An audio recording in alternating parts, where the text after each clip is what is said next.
Way, Brendan Whitted is in studio with us, and we are going to talk about the Charlotte Hornets and all of that. And I thought I was here for my soccer takes, man. I was about to get after it, bro. Well, do you have a soccer take other than Egypt 2? Oh no, they took the goal. Oh wow, away. They did take it away. Oh wow. That I am blown away at how bad. There's no foul now, there. That is the thing about VAR I don't completely understand. It seems like you can have. Wow, it seems like he just falls. Yeah, it seems like he just falls. Falls. So like that's terrible. That's the thing I don't understand because sometimes they'll listen to VAR, but then sometimes they'll kind of do their own thing. Like right. I didn't know that they had that sort of discretion until most recently. It seems like there's a lot up for discretion when it comes to FIFA. So yes, there it is. I wonder if an independent committee. How quickly could Argentina's president have called Gianni Infantino? All right, never mind. All right, it's the Adam Gold Show. Let's talk a little hoops. You and I have already talked about LaMelo Ball. Yeah. I don't know if we got to it after the trade also of Miles Bridges. Jeff Peterson spoke today. Didn't really offer many, anything positive going forward other than we want to win. Yeah. I'm assuming you do. Where are we? So he was appearing at a Kobe White Foundation. Kobe White has a foundation to help families in need in the North Carolina area. Obviously, he's from here, and kind of quartered Peterson because the Hornets weren't even supposed to show up. They showed up with a $20,000 check. So shout out to them for contributing to humanitarian efforts. But essentially, Peterson's tagline was, hey, we don't want to just win and go to a playoffs one time then not come back. We want to be sustainable, for 7 to 8 years and essentially be a stalwart in the postseason. Yeah, that just sounds like a whole bunch of gibberish. I'll be honest with you, right. which is fine, right? I don't need you can't win those sorts of situations. You can only lose them as a franchise, right? Like I don't believe in we won the press conference. Just don't do something crazy. And that's fine. I think you can juxtapose this in particular with how Boston handled the trading of their star player, right? Because for days and days, it was one leak after the other about why they made it. And it seemed like there was always a constant justification. One, if you are a team, you don't really have to justify anything. You own the rights to this player. If you want to trade those rights to another team, you have free reign to do it. You trying to win some media battle that really hadn't existed yet was the problem. And I had to write some of these down because it kept changing depending on what day it was or what time of the day it was.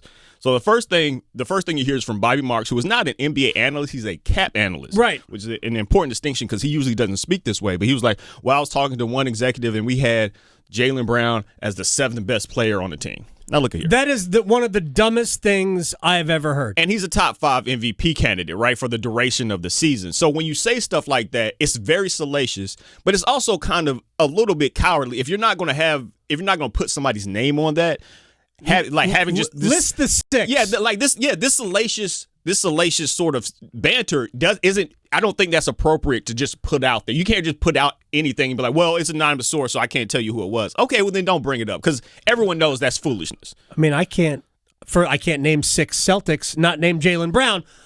So who? Tatum. It was Derek White. It was foolish on. Glad you bring up Derek White because Derek White. Then if there's a narrative that comes out a couple hours later, well, they actually thought Derek White had a better season than Jaylen Brown. Okay, again, Jaylen Brown, top 5 MVP candidate. Here's what your boy Derek White did in the series versus the 76ers. 11 points, 3 rebounds, 3 assists, 27% from 3, 32% from the field. That's who you that's him? Is that the math literally isn't mathing right now. Right. And so at some point and then it was he freelanced too much and okay, but he was the only guy that was working. And then the one that probably got the most pop for some dog whistle reasons was, well, Jaylen Brown thinks, and this from Kyle Hurd, so it's another national profile guy, this guy thinks he's too smart for his own good. Now, let me just tell you something. I'm just going to say it straight up. Black people have been dealing with this for a long time about us think that we're too smart for something. So education gets weaponized us against in 2 ways. So this is fun. You're either, one, not smart or qualified enough to be there. So you get, whether it's quota, affirmative action, DEI, depends on what generation you are.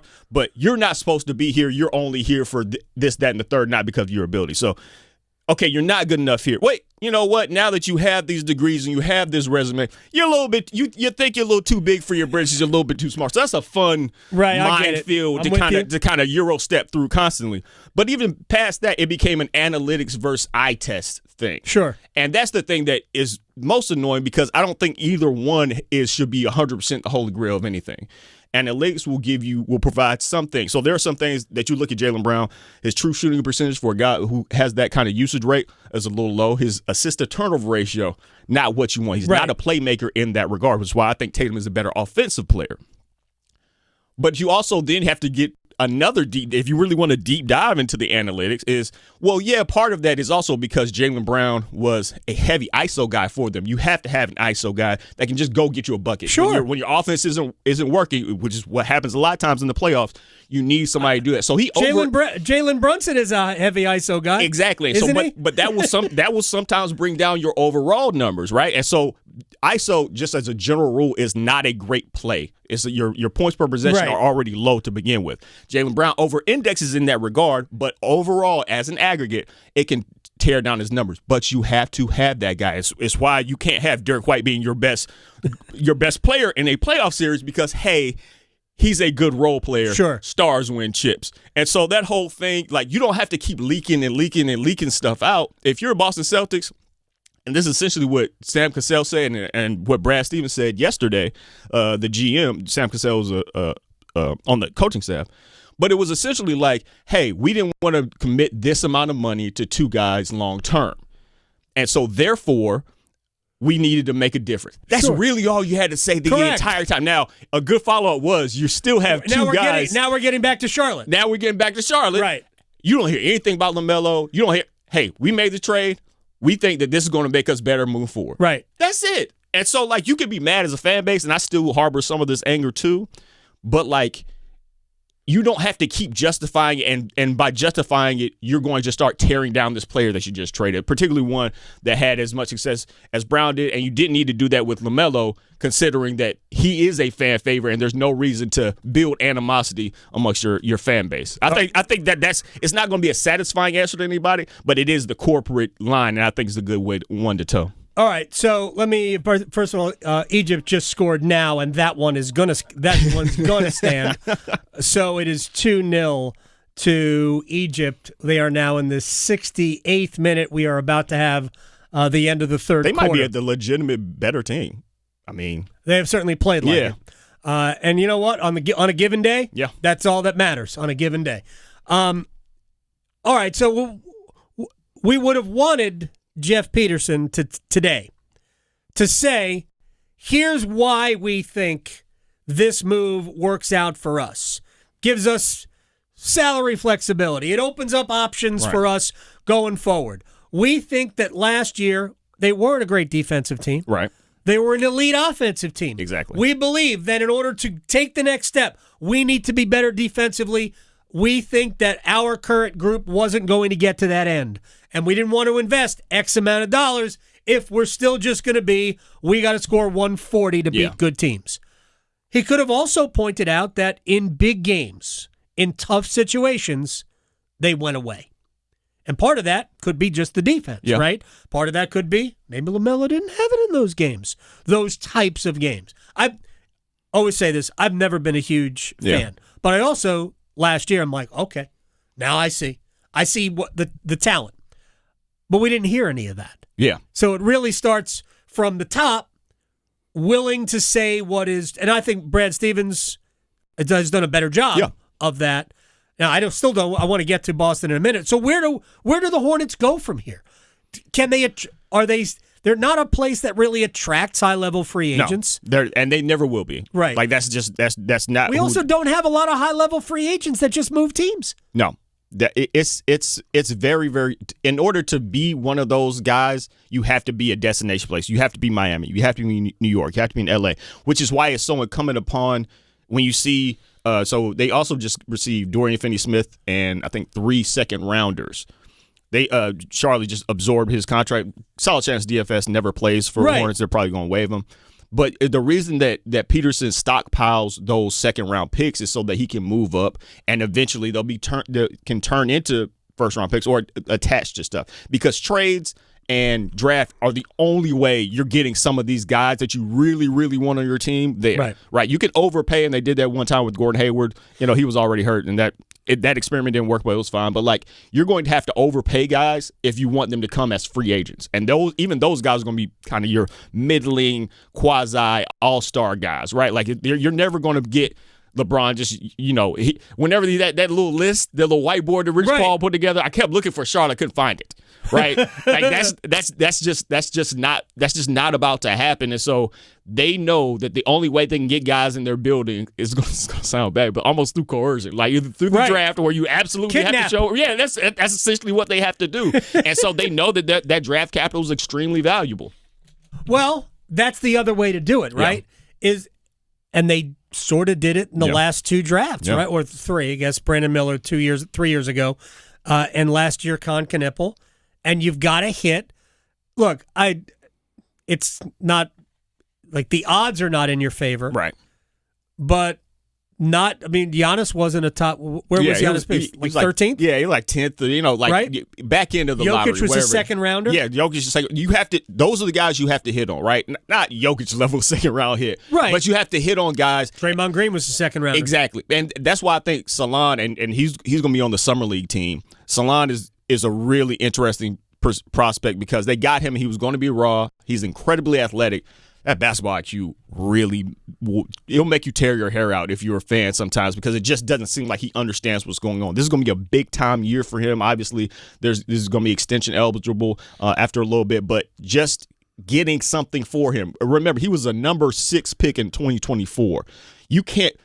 Hornets can't afford to miss on guys like that. Some teams can, right? Because we'll just make it up in free agency, whatever. Correct. We cannot. And so that's why those top 10 picks for us always have to hit. And maybe that is influenced somewhat who they decide to draft. Where it's like, okay, well, his floor has to be a certain level even for us to talk about him. You want to go and take those big swings as much as anybody, but you have to make sure that you're going to get better after this draft, and this can't be a complete bust. I think that informs a lot of what the Hornets want to do, and maybe influences some of their trade stuff too. All right, let me ask you because we're going to run out of time here. LeBron James. Yeah. People think Miami, Golden State, Cleveland. Those are the three. I have no idea where he's going to end up. I don't know who the best fit is. Playing with Giannis certainly doesn't suck. Playing in Cleveland, I think would suck for LeBron. It'd be a lot of ball dominant guys. Now Donovan Mitchell just re-signed for $237 million. Yeah, $75 million on that last year, by the way. Awesome. Good for him, man. If the game generates it, I have no problem. 100%. I'm just trying to imagine paying that amount of money for a guy who's going to be in his mid-30s and who's a smaller guard, not a small guard, but a smaller guard. Those guys don't always age well. I think he's going to Cleveland. He's hired a documentary team to document this year. That indicates, at least to me, that this is going to be his last year. Full circle moment. You go back to Cleveland, you go back to your home state, and you finish this thing. For whatever, there's already reports that they're holding a spot open for Bronny, which amazing. Again, dad of the year, man. just dad of the year, man. I got to give it to him, bro. Like, but that to me makes the most sense. Now, a late dark horse has been Philly, and LeBron's actually been posting a lot on social media in defense. I wouldn't mind that. I would prefer that. Like, I didn't want him to go back to Cleveland in the first place. Like the first time he went back, because the way Dan Gilbert. Are they keeping James Harden? I mean, that team doesn't make a lot of sense if you do, right? Like, but like I don't know what the value is on Harden, given that he had another kind of disappointing. Like, it's another disappointing. Was season. James Harden in the playoffs? Yeah. End of story. I would like to see him go to Philly. Like, I'm not sure Philly's going to keep Jaylen Brown in the long run. Really?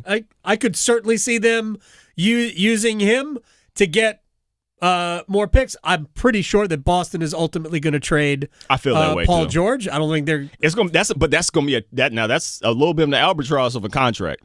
Like he's owed about $100 and some million.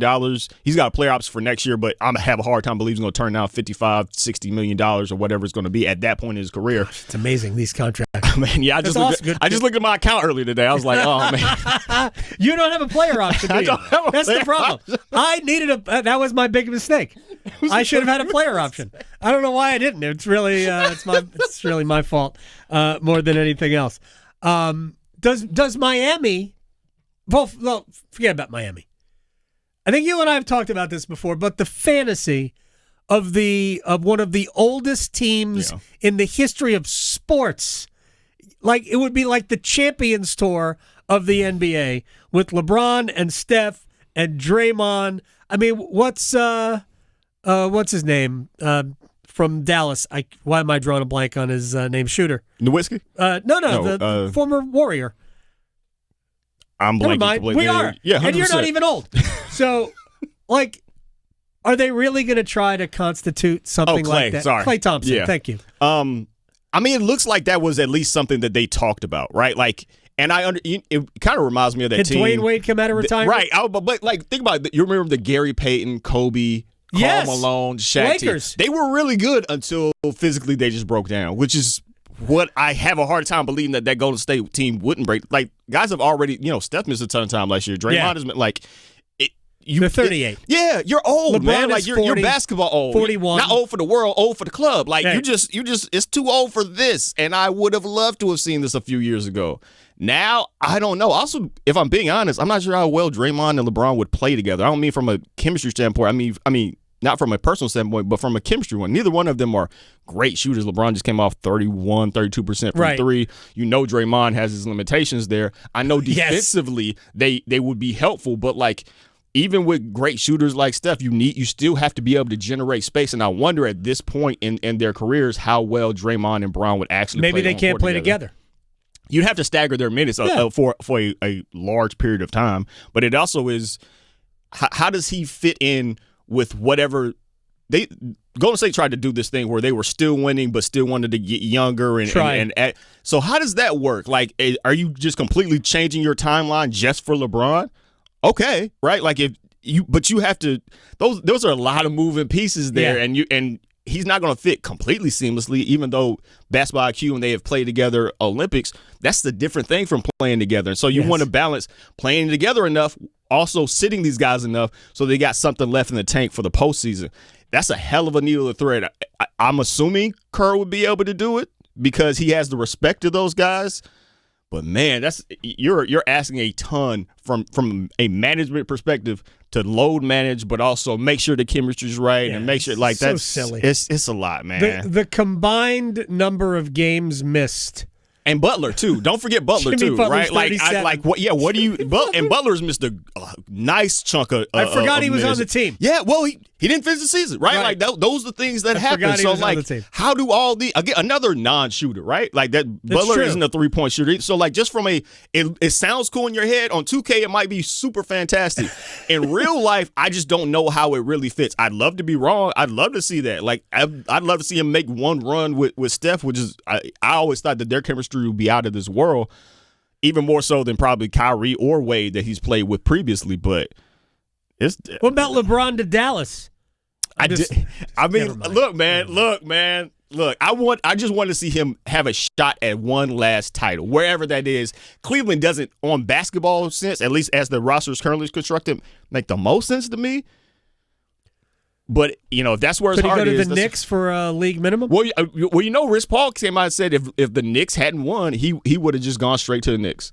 That's what he said. I mean, I also don't know how I feel about Rich Paul having a podcast. That doesn't seem like a super great idea for your. He has a podcast? Oh yeah, I didn't know he did. Yeah. Oh yeah, he's up there. That's the little that's where the whiteboard is, and he's telling you all about all the moves and stuff. I'm like, I'm not sure if this is like in everyone's best interest, but it's entertaining. So well, it got JJ Redick the Lakers gig. That is true. Now, like the podcast is like it is the key. And you made a salient point last time I was here. Like, what's his role going to look like now that he's not like super chummy with the leader of the team and Bron? He's going to probably have to earn some respect from guys that don't necessarily know him as well. By the way, Argentina has just drawn one closer 2-1. Header looks like Christian Romero. Was anybody offside? Nope. Looks like everybody's good. That's a goal that he probably the keeper wants back. Ooh. Right? Yeah, you got to get you get a whole hand on it. You got to keep that out. Brendan Whitted, basketball guru, my man. I appreciate